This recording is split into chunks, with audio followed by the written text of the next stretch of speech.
just quickly, there's so many people here. I'm so humbled by all of the people coming to this. This is really our first serious attempt at a lecture series. We've tried a couple stabs at it in the past, and this is our 2020 very first one today of our lecture series in partnership with the Institute of Classical Architecture and Art, the Utah chapter. When we started this program, and I presented it to the Board of Trustees and to the Board of Education, the State Board of Education, we really wanted to drive home the idea that this program here is focused in classicism, in traditional building techniques, vernacular architecture, practical approach to design and architecture, and we've had a huge reception by our local industry, by so many people. I spend most of my days on the phone or in emails trying to answer questions. In fact, this is hilarious or funny to me, but I just interviewed 3 people from the BYU Construction Management Program, which is a great program, but they want to come to UVU, so they're coming here to study architecture, which was originally their passion, and they didn't have that option at BYU. We're so grateful for your support. We're grateful for you to be here. We've set these lectures up now so that you can get AIA credit through them, learning continuing education credit through AIA. For those of you who need that or want that, please, there's a sign-up sheet in the back. Stacy Ham, our local AIA regional representative here, has put that together. Okay, so this today is 1.5 hours of learning units. Okay, I want to. None of this would be possible without the support and generosity of the ICAA, the Utah chapter specifically. They have been phenomenal. I was telling Paul Monson today, how this all started. I had a student in mechatronics, of all places, take a class for me in architectural illustration, and I was teaching this kid how to hand draw, buildings, right? And he said to me, "I love this so much, but I'm going to do the robots thing. But I love this so much. There's a guy that loves classical architecture. You should give him a call." So I did, and then that led me to Paul, and then we created this wonderful relationship, and now we're having these events here, and many more workshops and other things. So I want to first of all, let's give a round of applause to Paul Monson, and then I want to turn the time over to him.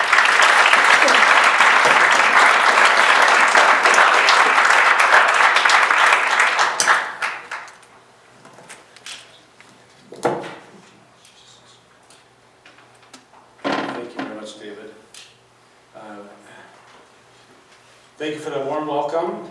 I know you didn't come here to hear from me, but I will take this opportunity to just say a word before I would turn it over to our speaker, Josh Probert. Someone that I learn something from Josh every time I talk with him. I've had the privilege of being able to work with him professionally on some architectural projects. I'm one of the designers for the Church of Jesus Christ of Latter-day Saints, working on historic renovations to the 19th-century temples. And Josh is an expert that we call on frequently to help us through those thorny questions of authenticity and historicity and what's appropriate in a renovation and a restoration of a historic building. Josh is like a walking encyclopedia, and I love listening to him, and I'm excited to hear from him. And before I turn the time over to him, I just want to say a little bit about the ICAA. How many of you are here at an ICAA event for the first time? Great, welcome. I should say just a little bit about who we are and why we do what we do. There is a gap in the arts education world for classical and traditional art and architecture. It was completely missing from my public education. It was missing from my undergraduate education. And when I was looking at architecture schools, I found one in South Bend, Indiana, Notre Dame, that teaches classical architecture. It was pretty much the only one at the time. There have been others that have come up since then, but I was really lucky to find that program. kind of a similar story, a series of events of meeting the right people at the right time. And after graduating from Notre Dame, I got involved with this group called the Institute of Classical Architecture and Art. We have 15 chapters across the country. The headquarters is in New York, and it's been my privilege for the last 3 years to be the president of the Utah chapter here. We are a nonprofit. It's the largest nonprofit in the country that promotes and teaches the classical tradition. And we rely completely on memberships and donations and sponsorships so that we can provide events like this free and open to the public. If you're interested in this kind of history and this kind of architecture, we need your support. We would love to have you become part of the ICA community and join the ICA as a member. I have membership brochures up here at the front, and please take one and fill it out. You can give it to me. There are student rates and all different rates for how much you'd like to give. That is the end of my commercial. Thank you for listening. I want to thank UVU for this amazing and fruitful partnership that we have so far. It has been so exciting and invigorating to me to see these students come to UVU, to be able to work with them. I'm getting used to the commute from Salt Lake down to Utah Valley that I make more frequently now that I've been a friend to this program, and getting to know the students has been a real joy and a privilege for me. And I'd also like to thank AIA Utah for sponsoring this, offering the AIA Continuing Education credits. I know to some of you that's very important, and that's one of the reasons you may have come. So please sign up, make sure you sign in if you would like those AIA credits tonight. This lecture series, we're doing 2 a month. We're bringing in some of the best intellectual minds in the country and some of the best in Utah to address important questions in architecture and art history, and what does it mean today, and what does it tell us about ourselves and about where we came from. We're really lucky to have Josh Probert join us today. Josh is a PhD from the University of Delaware in the Winterthur Museum. He also received his master's degree from Yale University in religion and the arts. And that's coming a long way from growing up on a cattle ranch in Scipio. And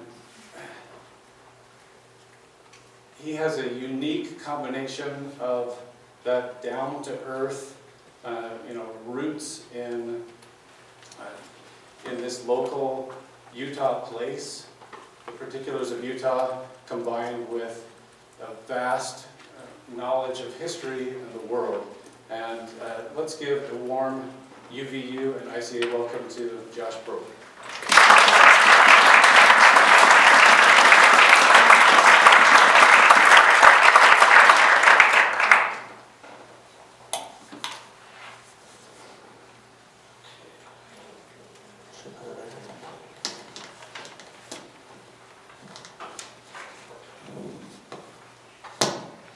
Okay, can you hear me okay?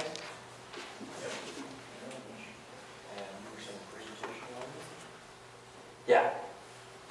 It's nice and soothing for everybody. Wait, I just did something dumb. I accidentally turned on subtitles. I don't want subtitles. Go away. Let's try it again. Let's see if they go away now. Hooray. Okay. Well, thank you for having me, and to all the sponsoring organizations. You're in a great place. You have faculty that care about you and aren't just punching a time card. There's a great energy that comes when in building something, and to be in these founding classes of something. You will come one day, believe it or not, you'll be gray-haired and retired, and you will come to a reunion, and you will be donors, and you will come and people there will think, oh, this program has just been here forever, and it'll just have been an establishment, right? And you will know that no, I was there in its nascent, birth, and that's exciting. That's really great. And so your faculty are builders in that way. Paul is also a builder, a doer.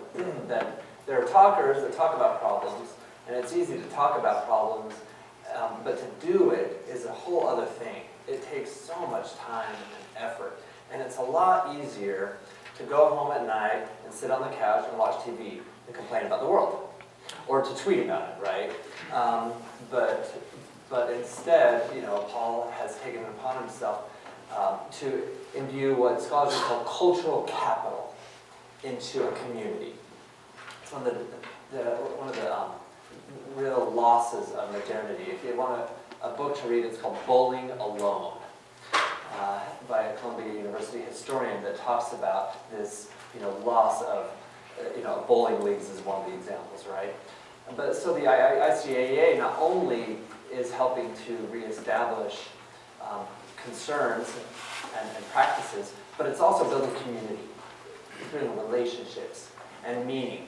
And you are all of a sudden tied into it, right? And you have this professional network and friends who believe in you instantly. And that's a unique attribute of this institution. So I commend you in that. I've been asked today to talk about Victorian architecture.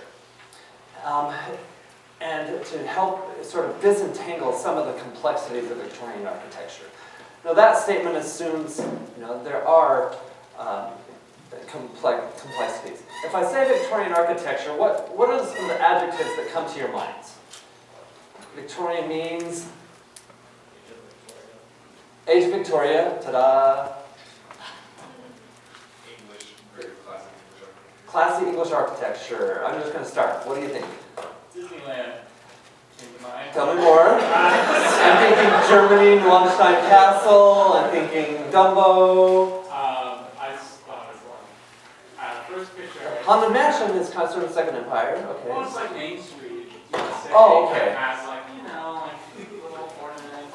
Okay, Main Street Disney. That's a great point. It is that sort of turn of the 20th century thing.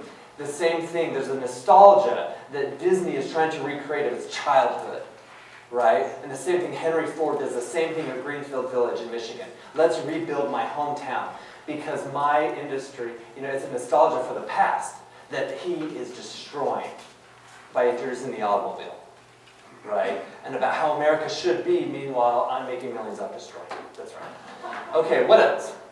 Queen Anne furniture. Queen Anne furniture. Ornamental furniture, Okay, ornamental furniture. Okay, how many know what Queen Anne furniture is? If you could you pick it out in a lineup? What's Queen Anne furniture? Okay, yes, see? So this is 1700s Queen Anne furniture. Where today we're going to talk about 1850s and 60s Queen Anne furniture. Well, actually 1880s. Totally different. Right? And so, but that's a great point, this idea of revival styles.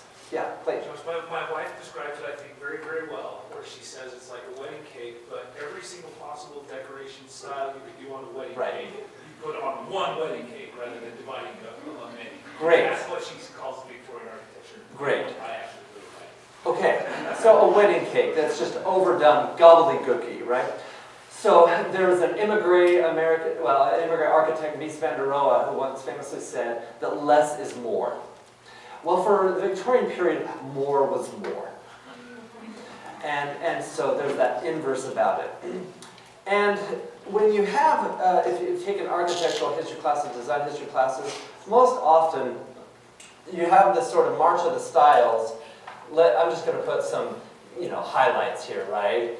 Let's say, you'll go through, Gothic, Renaissance, Mannerism, Byzantine, whatever, right? And then you might get up to the late 18th century and early Empire style, this bold neoclassical stuff, right? And then Victorian, and then modern, right? That's usually what textbooks have. And so there's a big lie here. There's two big lies. Let's start with the second one. The first one is that modern architecture took over and it saturated the American landscape. If you drive the early 20th century avenues of northern Salt Lake, you can find one modern building for every 30. maybe. A sort of modern style building. Instead, colonial revival trumped everything. And the second lie that you say here is that this is all the same. And so today I want to talk about that. And one of the reasons it's skipped over is because of scholarly bias against it, especially in the 1930s and 40s, where one thing that both classicists and modernists came together, and they may have disagreed among many things, but they agreed upon this one thing, and then that was really bad. Whatever happened in the 19th century, okay, it's really bad, right? And so, okay, well, what was that? And how do we understand it? And what are the purposes? So, I have up here a picture of Queen Victoria herself. And she reigned for 63 years, took the throne in 1837, and she died in January of 1901. So that's a lot of time to pass. Now, as you know, she took the throne at 13 years old, and had been the longest reigning monarch until recently. But now Queen Elizabeth II has reigned longer. Now, this portrait, though, by Winterthaler, it captures something, a tension that frames Victorian culture. And you see on the left, there's this heavy classical column, right? And on the right, you can see there's a sort of portico. And out in the distance, in this picturesque landscape, is the Palace of Westminster that is done in a Gothic style. Not long before Victoria took the throne, this palace, there was a palace there that burned down. There are pieces of it that dated from the 1300s, and there are all sorts of iterations that had stood. And a fire burned it down. And there was this debate, what do we replace it with? And some politicians said, now we can finally replace it with a proper classical Georgian public building. This melange of Gothic, stuff. But there's a designer, a historian, and sort of polymath named A.W.N. Pugin, P-U-G-I-N. Augustus, Northrop Pugin, because you need more names, I guess. And so he was like, no, that's not what we're doing. We need a Gothic building.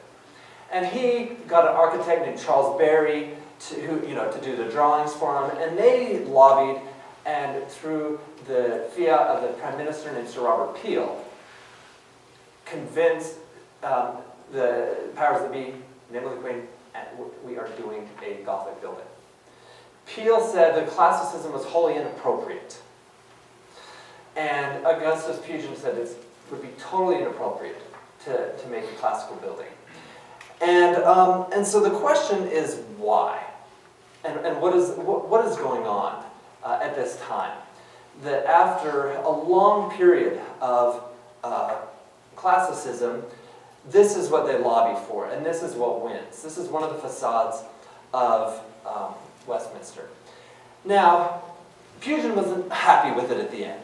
He said, now Barry, what you really did is, on this Thames River, you took a classical building and decorated it with Tudor ornament. But it doesn't have all the idiosyncrasies and asymmetries of Gothic architecture. But nevertheless, there it stands with Big Ben. Only a few years earlier had Buckingham Palace been renovated and really built to what it is today. And on the left, it was a new building in a heavy Greek revival style by William Wilkins. It's the York Museum. And not surprisingly, in Yorkshire today. And so to frame this discussion, I want to talk about, just for a few minutes, this gentleman as a way into this. There's numerous ways we could get into this, but his name's John Ruskin. John Ruskin was the foremost literary, political, economic, architectural, painting English society with literal despair. Historians use a hoity-toity word called modernity. And by modernity, what they mean is rapid industrialization, the emergence of factories, where hundreds and even thousands of people work. And instead of being, in a local village and having a shop, now they only are sort of a cog in a big machine. The other thing is urbanization, where people are moving to cities, and cities are getting congested. If you were to go back to Boston or New York, let's say, the time of General George Washington, it would feel like downtown Payson to you. It would not be that big a deal at all, right? And all of a sudden, cities are attracting people, and it leads to all sorts of problems, right?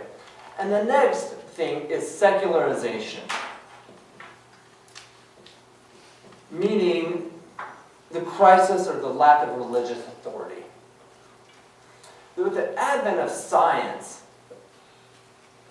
the science can explain so many things now that religion used to.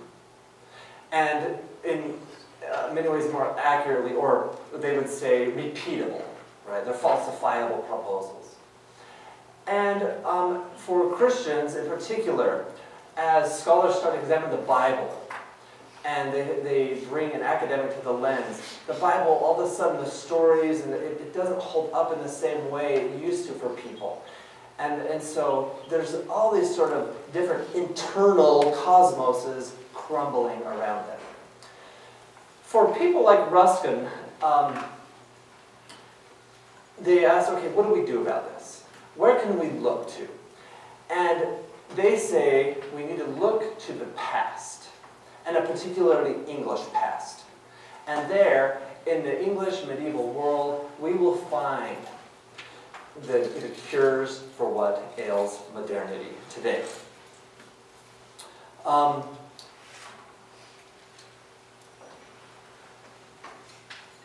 What does this have to do with classicism, right?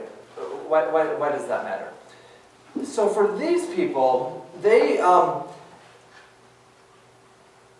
view nature differently. And so one of the debates that frames the 19th century is, I'm just going to write here, nature. First of all, what is nature? Who gets to define it? And what are the implications of nature in terms of God? Okay. So for people like, let's say, Benjamin Franklin, right, or Thomas Jefferson, nature is like a chemical reaction, right? It's in the microscope. It's in the science of the weather, and that one can see that there aren't mysteries. There are only questions to ask and to be answered, right? For others, they say, well, that sort of reduces nature, and it reduces God to math and microscopes. And there's something bigger and inspiring about these big vistas of nature, right? Where we see the grandeur of God in nature. That instead of a deductive, right, enlightenment-informed view of nature, there's this expansive view of nature, right? And so for classicists like John Nash, right, like William Kent, that they adhere to a strict rules of geometry in buildings like I showed you here, right? And so there are rules, there's order, right? And it's been inspired by a Vitruvian ideal, okay? And so this ideal has deductions and ratios that need to be adhered in order to arrive at the correct answer. So what happens is this school of other people, they say, well, that's very mechanistic, and it's cold, and it's calculating. And also, for a lot of them, it's associated, there's the political piece, it's associated with elites that they're rejecting, right? It's a sort of low class against class thing that they want to rebel against elites. And so they say, the other thing is people like Ruskin, and this is a long-winded point, this is a terrible photograph, but it was published in 1871 and hand-colored. This is his house in what's called the Lake District, which is in Northumbria. Just here's Scotland, and here it is. And there are these beautiful vistas up there of these rivers and lakes. And what he and people like his friends say is, I look out on nature and I don't see any perfect circles. I don't see any rectangles. I don't see any, golden means or whatever, right? They're like, I see irregularity. I see crags and oceans and mountains and nothing is symmetrical, ever, right? And so they have this different view, right? And they call this view, I've gone through 2 of these and lost them already. Here's your other word of the day, picturesque. So this idea of the picturesque view of nature is the fundamental underlying force of Victorian architecture, to understand it. And this counter-classicist view. And the two, like that portrait of Victoria, will pulse throughout the 19th century. Sometimes they cross, sometimes they're like this, and whatever. But that's a framework I want you to think about. Now, Ruskin was the #1 fan of a new painter called, his name was John Willard Turner, JMW Turner, right? And Turner is really the father of this new type of painting. So you know how people like me go to contemporary art galleries today and say, this is all crap and this sucks and what are they doing? Well, that's what people said about Turner at the time. And the people of the Royal Academy, they hated him. And Ruskin wrote this book called Modern Painters, and it was just all a defense of Turner. And in it, he writes about how Turner, he doesn't copy nature, he doesn't copy what he sees, but that through, he captures the essence of it. And by doing so, he captures God's awe, right? The sublime in nature. So here on the left, we have this painting, or a watercolor, of Lake Lucerne. And on the bottom is a painting of modern Rome. So here, what Turner does is he takes a classical landscape and makes a picturesque landscape out of it, right? By taking these classical buildings. And there's also, remember, the romance of the ruins, like Tintern Abbey, and that poets are writing about, okay? And so here, there's the idea of these sublime vistas with asymmetrical mountains, meandering streams, and if they're ever human figures, they're really small. And the reason that painters like Turner or the Hudson River School painters in New York, Thomas Cole, Frederick Edwin Church, Stanton Gifford, all those guys, right? Their figures, you kind of have to where's Waldo them? Oh, there they are. And the reason is they are supposed to look, it's a composition trick to make the grandeur of nature look even bigger with little people, right? Sort of the insignificance of man in relation to that. There was a whole cottage industry in picturesque views and the picturesque doctrine. If you go on eBay today and type in picturesque under books, you'll find 1 million of these books. These are photographs where people would go out and photograph wherever. The one on the right is William Cullen Bryant's book. He was the editor of the New York Herald. And he has Yosemite, El Capitan, Niagara, all these views, right? And they're always taken from a way that creates the picturesque view. And painters like Bierstadt, right, they will go to these places and view these landscapes, and if the landscape isn't quite right, they'll add some hills. They'll shape it, right, so that it creates the right cragginess, the right irregularities, right? And then there are instruction books. So people would go on cruises, like to Cuba, and places like that, on picturesque drawing cruises. They would have bought a do-it-at-home kit, where you learn all the elements of how to draw picturesque landscapes, right? And so you would go on a picturesque drawing trip with your friends and family. How does this manifest itself architecturally? This is a house in that same area where Ruskin lived, called Cragside, by Richard Norman Shaw. And Norman Shaw is a leader of this same group that I'm going to call Romantics. And the irony of this is that they have the name Rome in their name, but whatever. And so this applies to literature, right? And poetry. There's romantic music. And so here you see there's no clear structural order to it, right? In terms of symmetry. Instead, the massing of the building follows or echoes the massing of the landscape, right? So this is built up on a literal crag, a cliff is all that means. And you have this rounded edge with Gothic crenellations, a flat facade with a pediment, and then these Tudoresque chimneys, and then see the half-timbered, almost like wattle and daub look in the top.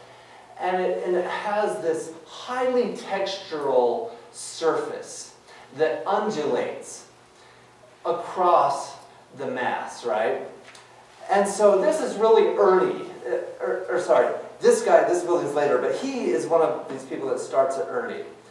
And so you can see how this is starting to manifest itself. This was also the first house to be powered by hydraulic power in the world. Hooray. Now, so now to talk about some styles. One of the problems is that when you look at a house like that, when I came back here, is that architectural historians, they don't know what to do with it. You can clearly identify, oh, that's a Baroque building all day, right? Oh, that's a Roman theater, that's a Japanese temple. Easy, right? But when you look at houses like Cragside, it's like, wow. I mean, it's got everything. And so it pushes back, it resists categorization. So the Victorian age is the great age of revival styles.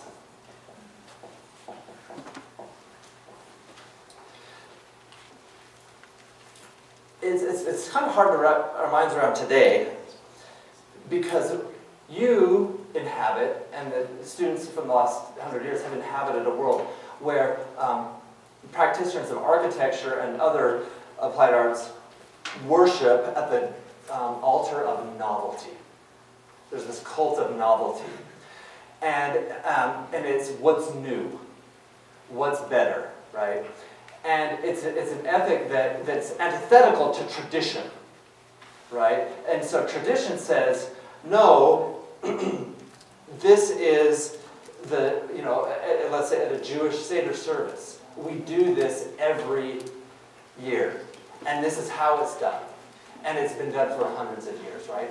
And so repeating things builds tradition. It imbues meaning through generations, right?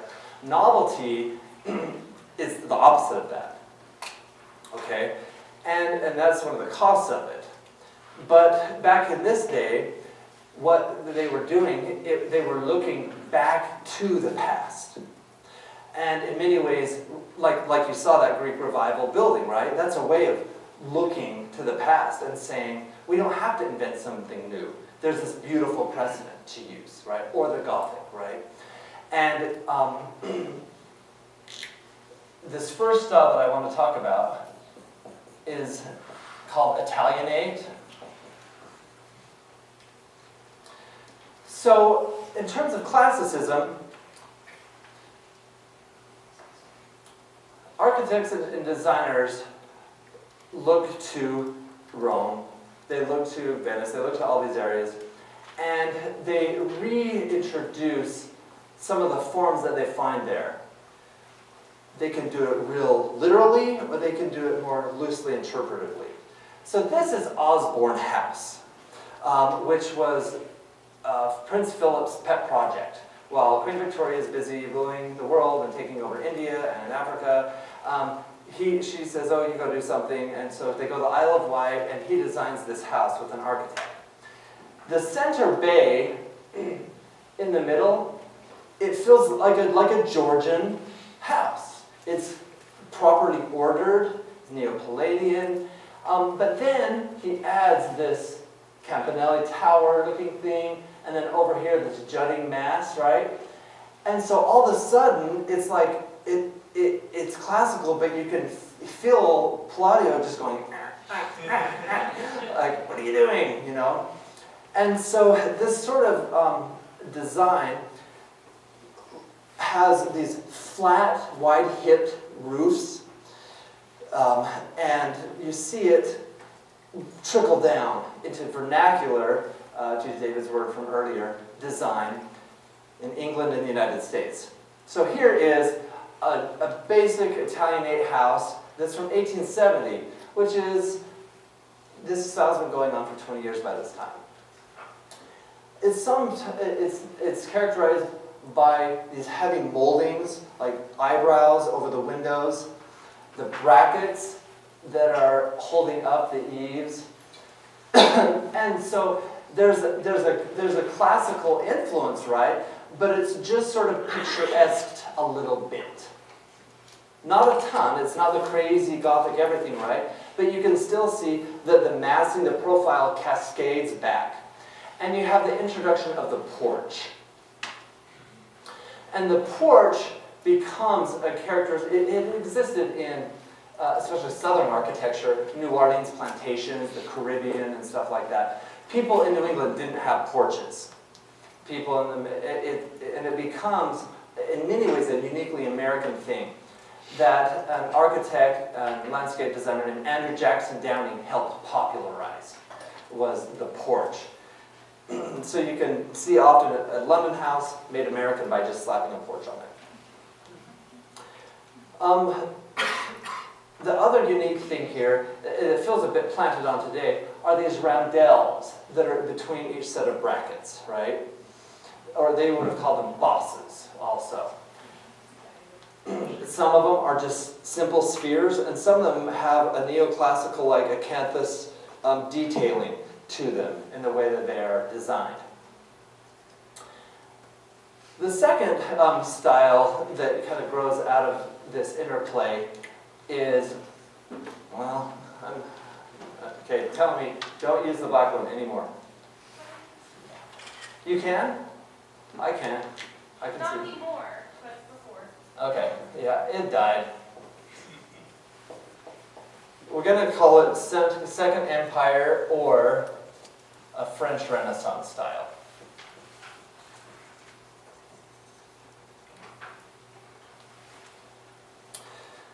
Throughout the 18th century and the 19th century, France led the Western world in taste and style.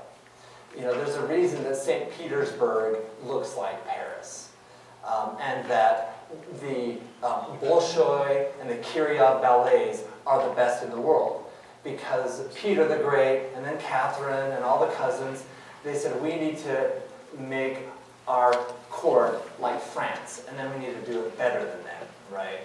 And why Fabergé eggs have that pink and light blue and all that sort of stuff, as if they were made by the Sèvres factory in France.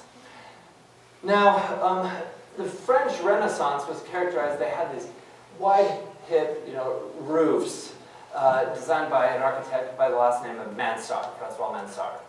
And so you often just call them a mansard roof. The most famous of them you see on the palace, the Louvre, which is now a museum, the Louvre Museum, and other important buildings in France. And this idea comes over to the United States and makes its way throughout the nation writ large. The earliest example